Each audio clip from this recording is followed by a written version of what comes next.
It was a sweltering afternoon in the Orchard Crest neighborhood of Irvine when everything changed. The sun glared off the pavement, and David Carson was sorting through emails in his home office when he heard shouting near the community gate. He stepped outside and immediately saw trouble. Miranda Foster, the HOA president, standing like a statue of authority in her signature navy blazer, arms crossed, blocking the path of a white medical van. Inside sat Clara, a licensed pediatric dialysis nurse, gripping her medical bag while sweat trickled down her temples. "No gate pass, no entry," Miranda barked. "This is private property, not a clinic." David's stomach twisted. His daughter Lily, only 10, was inside waiting her dialysis scheduled for minutes from now. Any delay could spike her potassium and stop her heart. His wife, Rachel, rushed out behind him. "Please, she's here for our daughter's treatment," she pleaded. Miranda didn't flinch. "Take it up with the board," she sneered, slapping a violation sticker on Clara's windshield like a final insult. Inside the house, Lily watched from behind the blinds, her small hands clenching her sketch pad. She'd drawn a bunny hiding in the rain. "Why is that lady so mean?" she asked softly. The dialysis machine stood silent in the corner, waiting like a ticking clock. David's fists clenched. This wasn't just red tape, it was risking his child's life. He stepped forward, voice low but sharp. "Move. Now." Miranda narrowed her eyes but relented with a theatrical sigh, heels clicking as she stepped aside. Clara pulled through, but not before Miranda slapped a second bright orange sticker on the rear window. "You'll be fined," she hissed. David didn't reply. He was already documenting everything: photos, timestamps, signage. His credentials as a federal health inspector weren't a weapon he wanted to use yet, but that didn't mean he wouldn't. They had moved to Orchard Crest 6 months ago to be close to the university hospital where Lily's nephrologist worked. It had seemed perfect: quiet streets, safe parks, friendly brochures. But Miranda's HOA turned it into a bureaucratic minefield. Fines for everything. One neighbor got hit for planting tulips without approval. Another was cited for laughter during a backyard barbecue. Now they were targeting medical care. Clara began the treatment late, already drenched from hauling her equipment up the hill when the guards refused entry again. Lily's face looked paler than usual. "I feel funny," she whispered. Rachel's hands shook as she checked her pulse. "You're okay, baby," she lied, while panic painted her voice. David helped Clara stabilize the machine. "I can't lose this job," she muttered.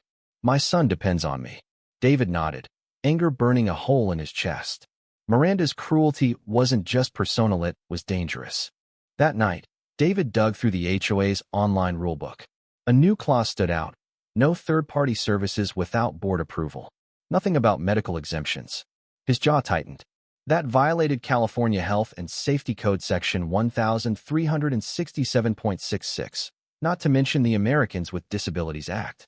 He typed up a message to his contact at the Department of Public Health. "HOA blocking medical care. Legal?" The response came fast. "Could be an ADA Title III violation. Document everything." Neighbors began to open up.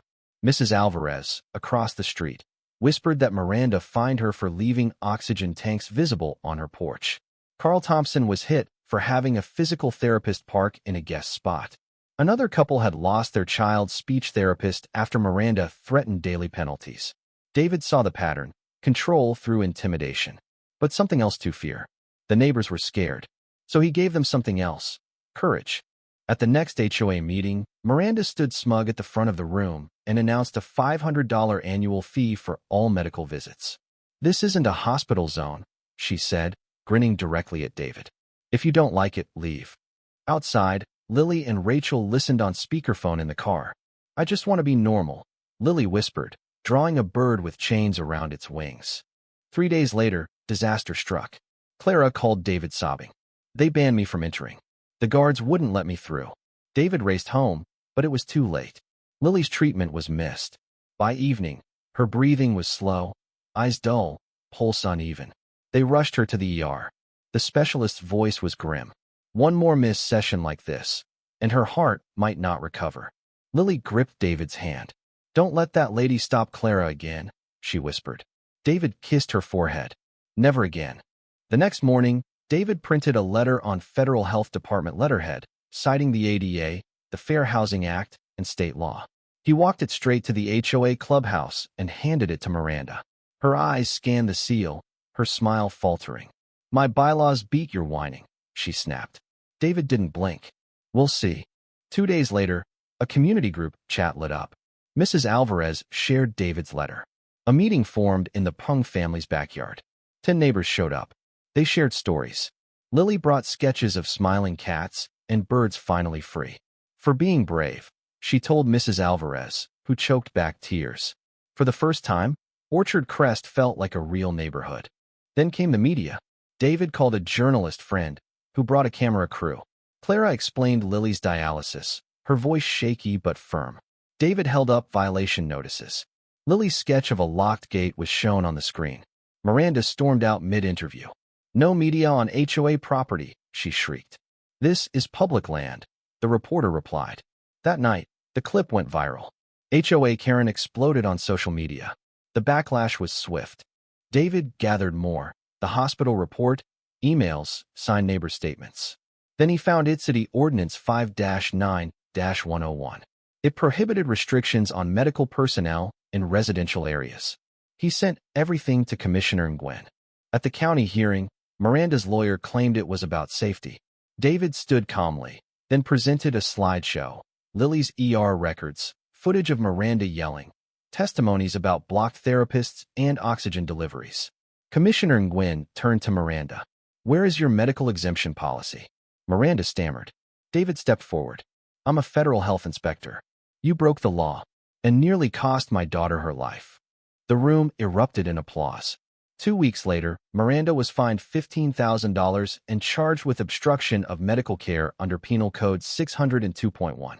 Investigators uncovered $60,000 misused for landscaping that didn't exist. She was removed from the board and arrested. A week later, she stood in court, pale and silent, as the judge sentenced her to 18 months. Lily was there in her wheelchair, clutching Clara's hand.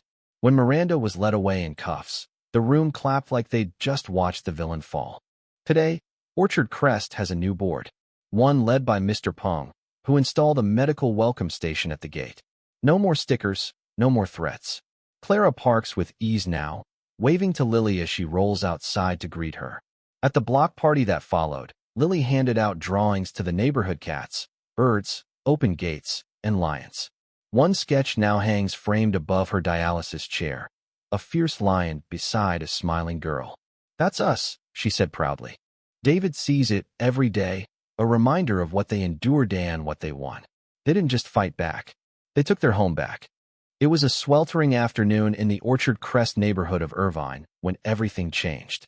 The sun glared off the pavement, and David Carson was sorting through emails in his home office when he heard shouting near the community gate. He stepped outside and immediately saw trouble. Miranda Foster, the HOA president, standing like a statue of authority in her signature navy blazer, arms crossed, blocking the path of a white medical van.